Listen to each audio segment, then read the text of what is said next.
জামাই অসুস্থ হলো এক দিক দিয়ে, তার খাবারের আবদার বেড়ে গেল আরেক দিক দিয়ে। হ্যালো এভরিওয়ান, আসসালামু আলাইকুম।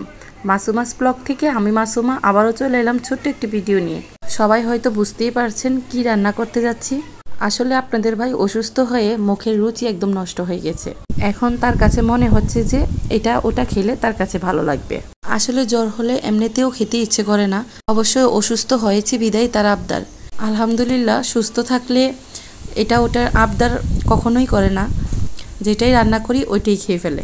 তো আজকে অফিস থেকে এসে বলতেছে যে বিরিয়ানি খাবে, তো আমিও বাসায় যা ছিল তা দিয়ে বিরিয়ানি রান্নার প্রিপারেশন নিচ্ছি।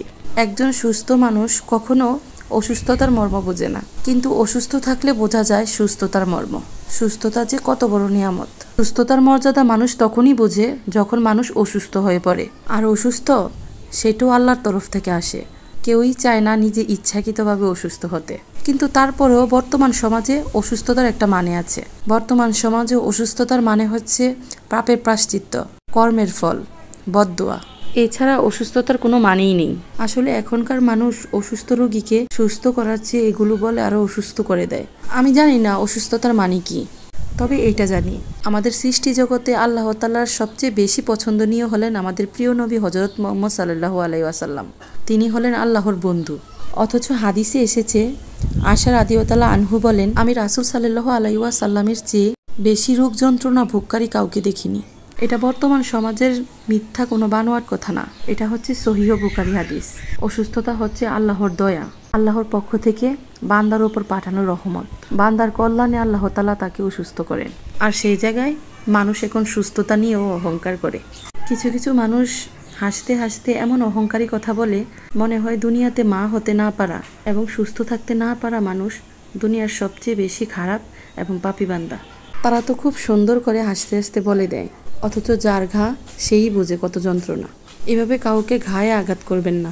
যার ঘা আর যে এটার মধ্যে দিয়ে যায় সেই বুঝে এটার যন্ত্রণা আর এটার কষ্ট।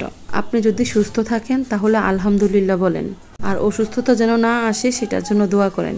এসব অহংকারী কথা বলে নিজেও অসুস্থ হয়েন না, কারণ আল্লাহ আপনাকে এখন সুস্থ রেখেছে। কাল যে অসুস্থ করবে না সেটার কি কোনো গ্যারান্টি আছে? সুস্থতা যেমন আল্লাহর নেয়ামত, তেমনি অসুস্থতাও আল্লাহর নেয়ামত। যে যে অবস্থানে আছেন সে অবস্থান থেকেই শুকরিয়া আদায় করেন। আল্লাহ কার প্রতি নারাজ আর কার প্রতি খুশি সেটা একমাত্র আল্লাহই বলতে পারবে। যাই হোক, আপনাদের সাথে একান্তই নিজের মনের কথাগুলো শেয়ার করলাম। মানুষের কথাগুলো শুনে যে কষ্ট পাই না তা না, কষ্ট অবশ্যই পাই, কারণ ঘা তো আমার। কিছু কিছু কষ্ট প্রকাশ করলে আরও ঝামেলা বাঁধে, তাই কষ্ট প্রকাশ না করে নীরবে সেটা যায় না মাঝেই রেখে দিই। তো আপনাদের সাথে কথা বলতে বলতে আমার বিরিয়ানি রান্নাও হয়ে গেল। শর্টকাটভাবে রান্না করেছি, বাড়িতে যা ছিল তা দিয়েই। তো মানুষের মনে কষ্ট দিয়ে নিজের কষ্ট ডেকে না এনে যে যার মতো আছেন, যে অবস্থানে আছেন সে অবস্থান থেকে ভালো থাকেন, এই দোয়াই করি। তো আজকের ভিডিও এই পর্যন্তই। সবাই দোয়া করবেন আপনাদের ভাইয়ের জন্য যেন তাড়াতাড়ি সুস্থ হয়ে যায়, আর আমার জন্য না করলেও হবে, কারণ এই মানুষটা সুস্থ থাকলেই আমি সুস্থ। তো আজকের ভিডিও এই পর্যন্তই। সবাই ভালো থাকবেন, সুস্থ থাকবেন, আমাদের জন্য দোয়া করবেন। আল্লাহ হাফেজ।